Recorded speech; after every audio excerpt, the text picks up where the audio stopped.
They threw him to the ground in front of his kids. What they didn't know was he's an FBI agent. It was supposed to be a reset. Jonathan Deshawn and his wife Erica had been planning this trip for over a year.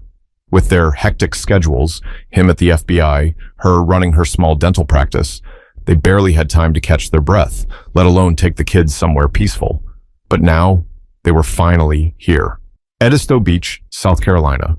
Quiet, warm. No headlines, no meetings, just time. Their rented bungalow sat on a corner lot, painted soft blue with a wide front porch and an old wooden swing. The place had character. More importantly, it had space. 12-year-old Marcus and 8-year-old Zoe burst out of the SUV the moment it rolled into the driveway, racing each other to the front door. Jonathan chuckled, stretching his back as he stepped out. "Don't break anything before we even unpack." Erica smirked. "You know they're not listening. They've been cooped up in the car for 6 hours." He popped the trunk and started unloading bags. The sun was already starting to dip, casting orange shadows across the palm-lined street. A few neighbors glanced their way, nothing unusual. The family looked out of place in a neighborhood like this. But Jonathan had learned long ago to keep his cool.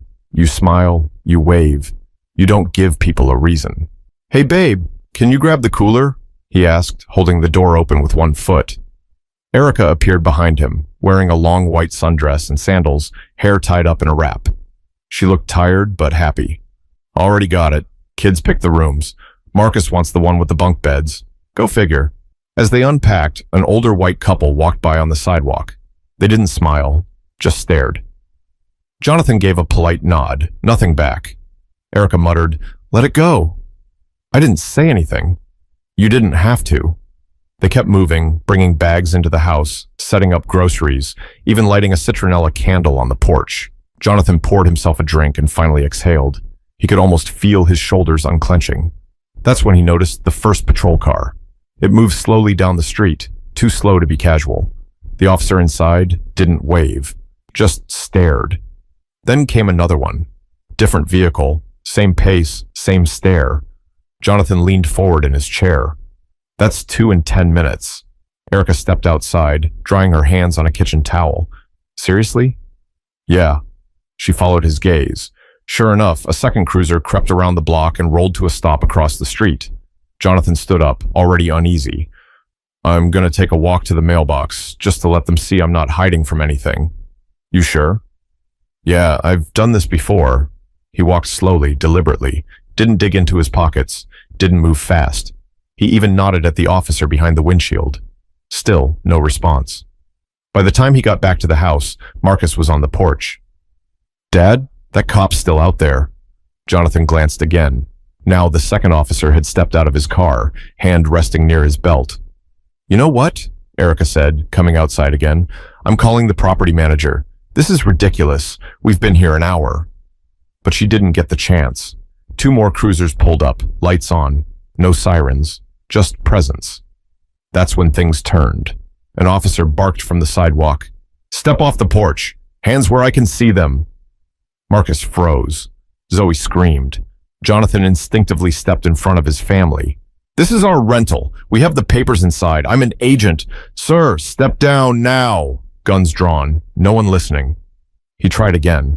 "I'm Special Agent Jonathan Deshawn with the Federal Bureau of..."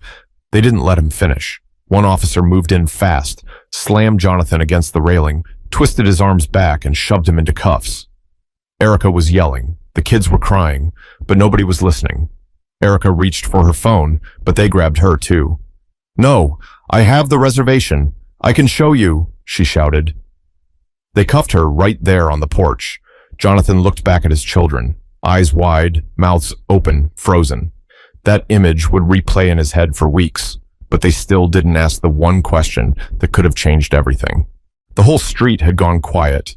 Neighbors peeked out from behind curtains and screen doors, watching the chaos unfold like it was a reality show.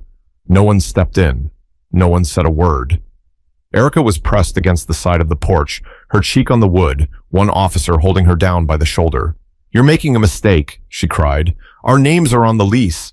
The paperwork's inside. Please." But they weren't hearing her. Or maybe they just didn't care. Jonathan was forced to his knees on the grass. The officer behind him, young, red-faced, breathing heavy, had a knee in his back, one hand locked tight around the cuffs. "I need you to listen to me carefully," Jonathan said, keeping his voice as steady as he could. "My name is Jonathan Deshawn. I am a federal agent with the—" "Sir, you're being detained. Remain silent," the officer cut in without a glance. The other cop hovered over Marcus and Zoe, who stood trembling by the doorway. Marcus had put his arm around his sister, trying to keep her calm. "She didn't do anything," he said quietly, almost in a whisper. "Can I just check on my mom?" "Back inside," the cop snapped. Marcus flinched. "But that's my mom." Jonathan raised his voice just enough. "Let my son check on his mother. He's 12. He's not a threat." The officer didn't move. Erica struggled to sit up. "You're scaring our children." "You got ID?" the younger cop asked her coldly. "It's in my purse, inside the house. So is the rental agreement. So is everything you're too lazy to check. Don't raise your voice. You don't get to bark orders at me in front of my kids and then tell me how loud to talk. You're violating our rights." Another cop, older, stepped in. "We got a call from a neighbor. Said y'all were breaking in. No plates on your SUV. You matched the description." "Description of what?" Jonathan asked. "Of suspicious individuals." That was it. Suspicious individuals. "Let me guess," Jonathan muttered. "Black family in a nice house, right?" The older cop didn't answer, just said, "If you really are who you say you are, you'll get to clear this up down at the station." Erica's mouth dropped open. "We're not going anywhere. This is our vacation. Our kids are terrified." But it didn't matter. They were already being dragged apart. Jonathan made eye contact with Marcus as he was pulled toward the squad car. "Don't let them scare you," he said. "Stay with your sister. You're in charge until we come back." Marcus nodded, but he was barely holding it together. As they pushed Jonathan into the back seat, one of the officers finally glanced at the glove box in the SUV. "What's that?" the younger cop asked. The older one shrugged. "Looks like paperwork. Want me to check it?" "Leave it.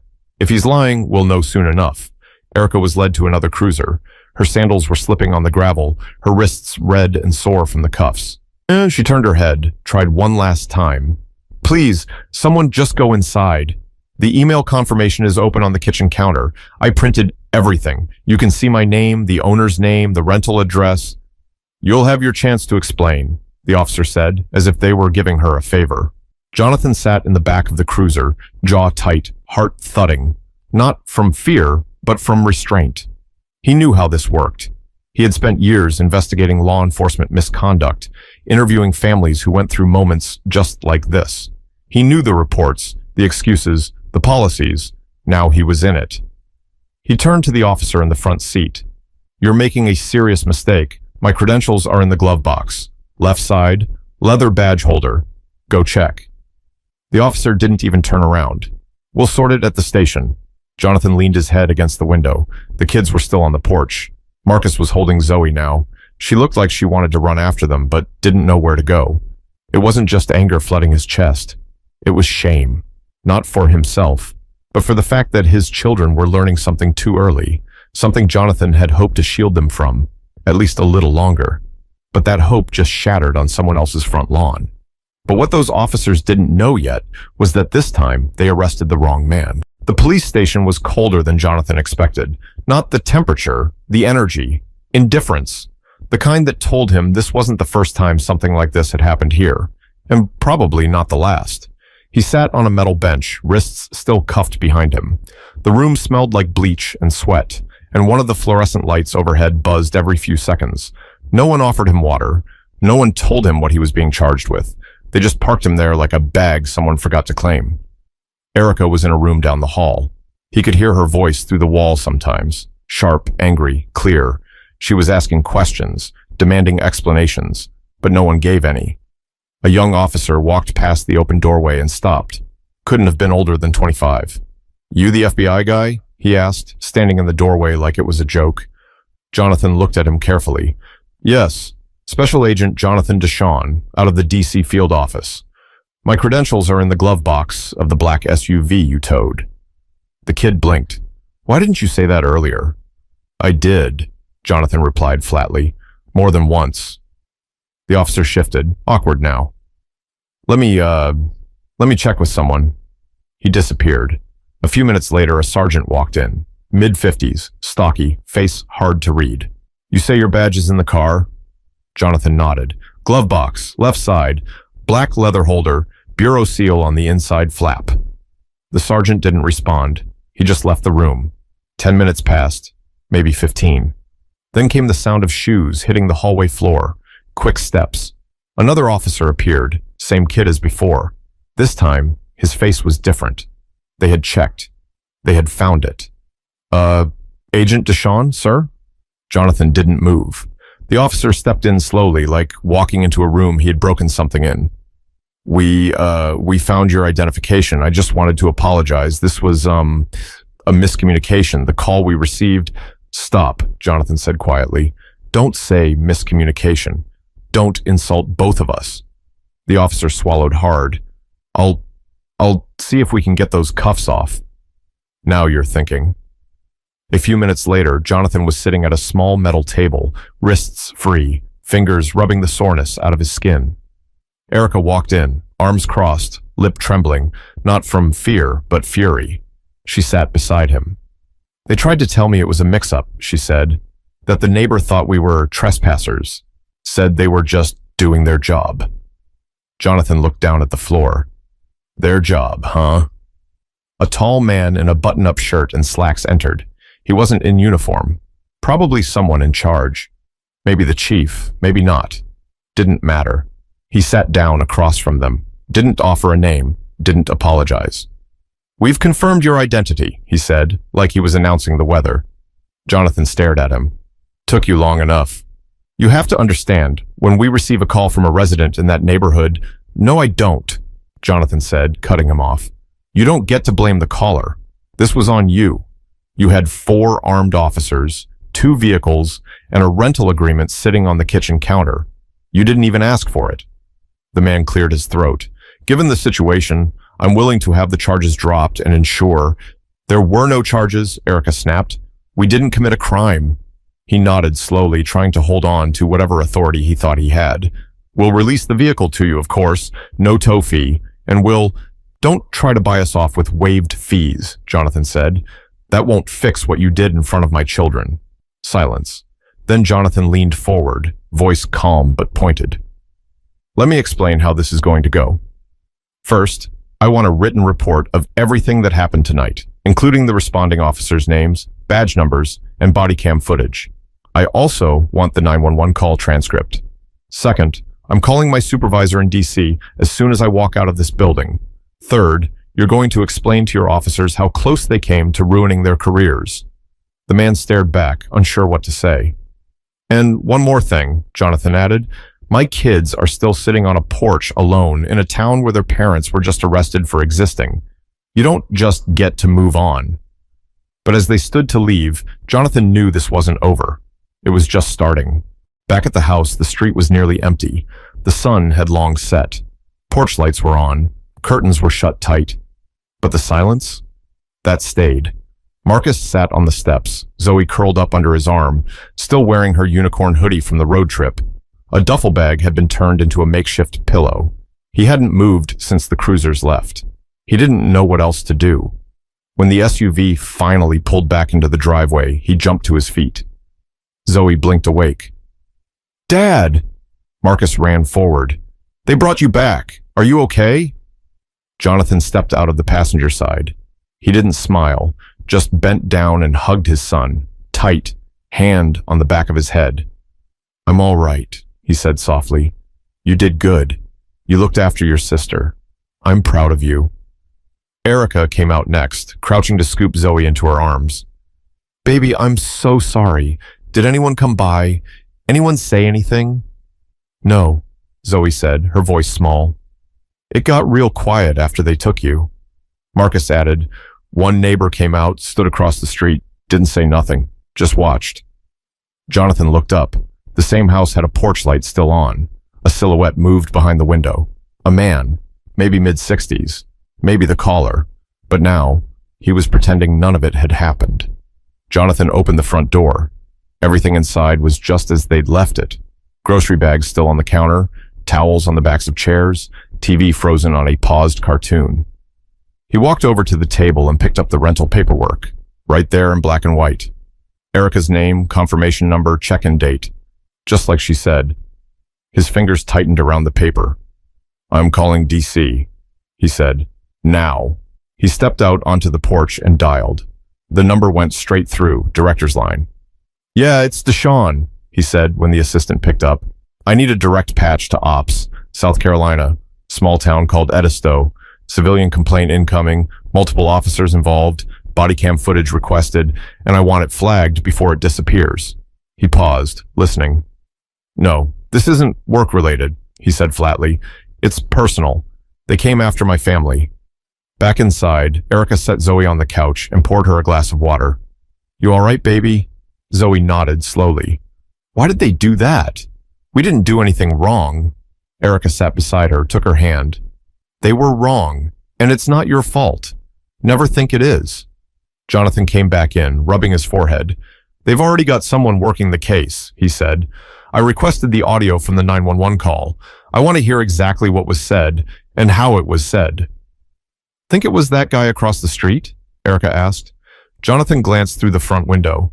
Could be someone else, but they didn't have to believe him so easily. They chose to. Marcus stood in the hallway, arms folded. "Dad, what if you weren't with us? What if it was just me and Mom?" Jonathan's chest tightened. "I don't know," he said honestly. "But I know this.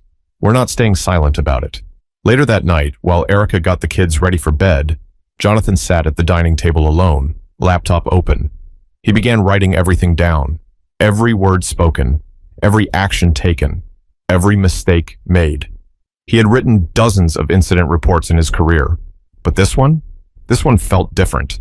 Every keystroke was heavy, because this time it was his name on the line, his family, his kids.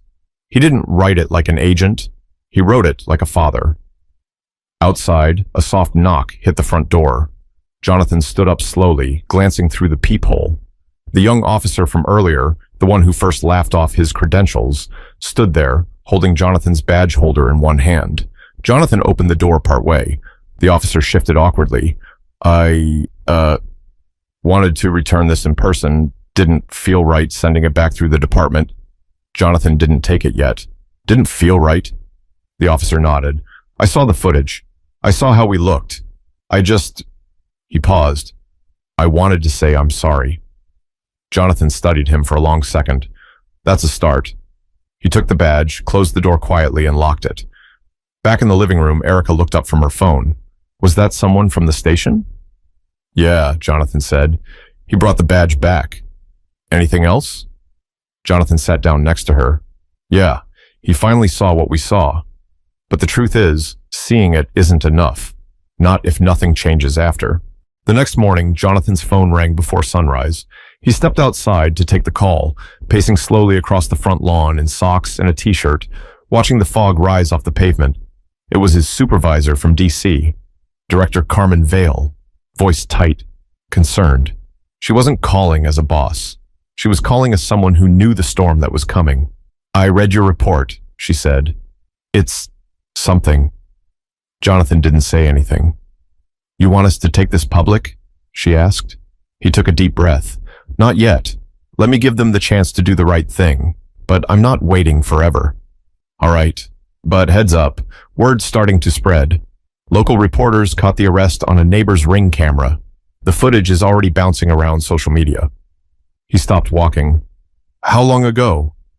30 minutes, maybe less. You're about to get calls, lots of them."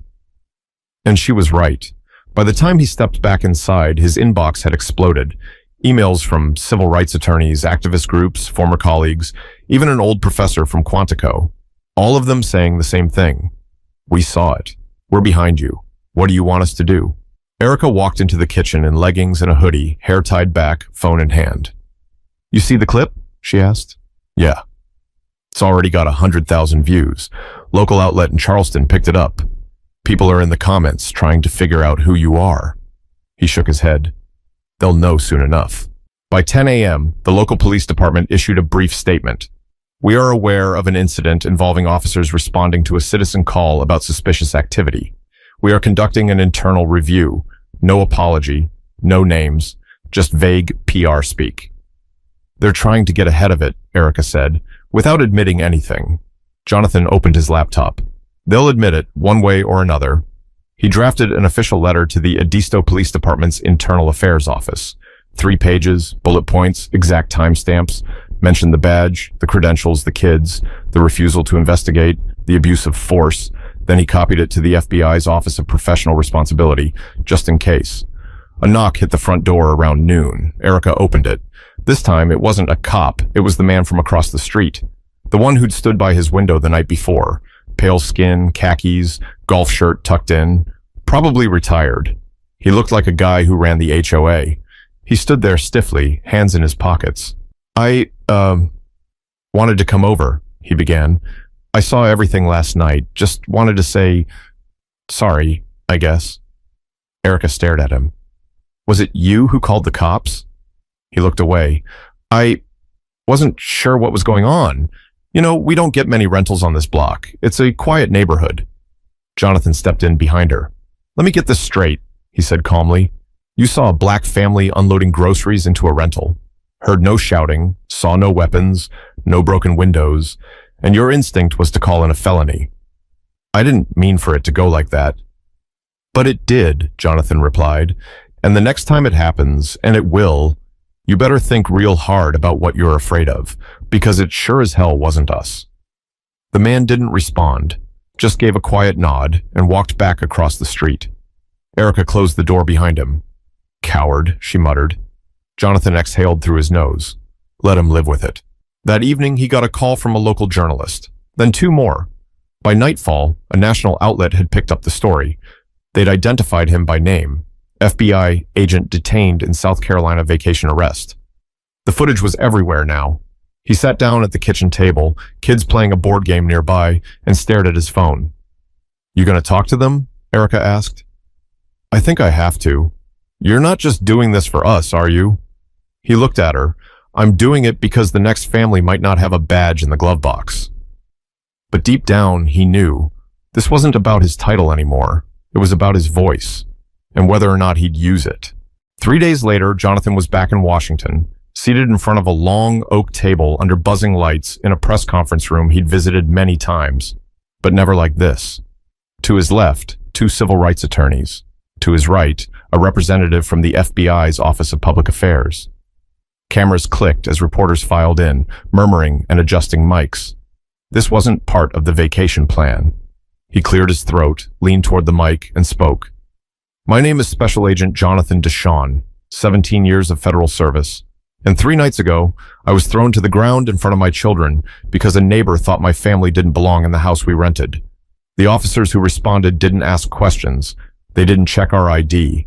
They didn't verify the reservation. They just saw us, heard the word suspicious, and acted like we were a threat. He paused, steady but firm. My badge was in the glove box. My FBI credentials were on file. But none of that mattered. Not until after the handcuffs. The room stayed quiet. Not even a cough. I'm speaking publicly because it shouldn't take a federal title to be treated like a human being. And because far too many black families go through situations like this without the resources to fight back. The video of his arrest had passed 1 million views the night before. Some of the headlines had started shifting tone. Local police department under fire, FBI agent wrongfully detained, on vacation, race, bias, and the cost of assumptions. But Jonathan didn't care about the headlines. He cared about the policy change. 2 days after the press conference, the Edisto Police Department held their own briefing. It was shorter, colder. The chief read a statement from a card. We acknowledge that mistakes were made during the arrest of Agent DeShawn and his wife. We are reviewing our response procedures and have placed 2 officers on administrative leave pending a full investigation. Jonathan watched it from his living room. Administrative leave, Erica said under her breath. That's what they call it? They're playing damage control, Jonathan replied. They're hoping it all dies down. But it wasn't. A local council member from Charleston called for an independent review of the department. A congresswoman tweeted support for federal accountability reform in police departments. Even the property owner of the rental house emailed an apology and offered the family a free stay in the future. Erica declined. No, thank you, she replied. We're not coming back. Meanwhile, Jonathan spent hours speaking to media outlets, community leaders, and former colleagues. Every interview was a chance to reshape the narrative. Not just his own, but for every black father who ever had to explain to his kids why someone treated them like suspects for simply existing. He kept the message clear. This wasn't about one bad cop. It was about systems that respond to skin before they respond to sense. It was about why I thought they were breaking in gets more weight than here's my name and my ID. It was about how easily a peaceful vacation could have ended in violence, how it often does. One night, while reviewing footage from the officer's body cams, which his lawyers had successfully obtained, Jonathan paused on a frame. The image froze on Erica, face down on the porch, hands behind her back, screaming for her kids. He sat there, staring at the screen. Erica walked in behind him. You okay? He didn't answer right away, just nodded slowly. That's going to stay in their minds, he finally said. The kids, that night. No matter what I do, I can't take that away. Erica sat next to him. No, but they also saw you fight for us. They saw you make it mean something. That matters too. And she was right. The kids had started talking about it less. Zoe had gone back to drawing. Her newest picture was of their house with a bright blue sky and 4 smiling stick figures. Marcus had asked to learn how to write a formal letter so he could send one to the mayor. They were healing, slowly. Jonathan looked at his wife. The footage paused between them and knew this story wasn't finished. But at least now, it was being told. But before anything could truly change, one more conversation still had to happen. The most important one.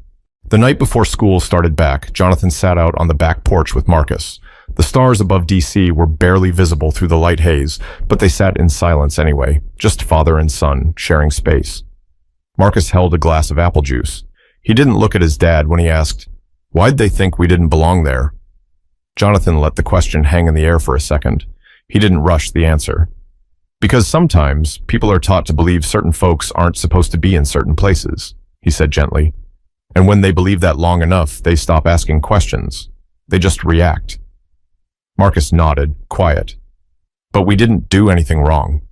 No, we didn't. So why'd they treat us like that? Jonathan took a breath. Because how the world sees you and how you see yourself don't always match. And sometimes people don't care about facts until after they've already decided who you are. Marcus finally looked over. But you're FBI. Shouldn't that have stopped them? Jonathan smiled, but it wasn't a happy smile. Son, being FBI didn't stop them. And that's why I had to speak up. Not because of my job, but because it could have happened to you. Or your sister. And maybe one day, someone will remember what happened to us and make a better choice. Marcus didn't say anything right away, just stared into his glass. Then, I wrote something. Jonathan raised an eyebrow. Yeah? Marcus pulled a folded sheet of paper from his hoodie pocket.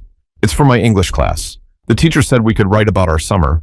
Jonathan unfolded it. The top line read, "The night I learned grown-ups can be wrong." He read it in silence. Every sentence simple, honest. No fancy words. Just a 12-year-old explaining what it felt like to see your parents on the ground when you knew they hadn't done anything. When he finished, Jonathan looked at him. You wrote the truth. Marcus shrugged. I didn't know if I was allowed to say all that. You always are. The next morning, Erica packed Zoe's lunch and kissed her forehead as she climbed into the school bus. Marcus wore a button-down shirt and carried his essay in his backpack. Jonathan watched them leave from the porch. He wasn't the same man who left for vacation 10 days ago. None of them were, but maybe that was the point. This story wasn't just about him. It was about how close things can come to going terribly wrong when assumptions replace facts. About how authority, when left unchecked, turns dangerous. About what happens when fear is allowed to dictate decisions, and when good people stay quiet to protect bad policy. More than anything, it was about the fight for dignity. For every family who never got the badge to prove their innocence. For every kid who grew up too fast in a moment that should never have happened. So if you're listening, if you watched this and felt something, don't let it stop at sympathy. Let it move you to speak, to act, to question, and to care before the cuffs come out. You don't need a title to stand up. You just need to know when it's time. If this story resonated with you, share it. Start the conversation. Ask the uncomfortable questions. Hold your local systems accountable, because staying silent only makes room for it to happen again.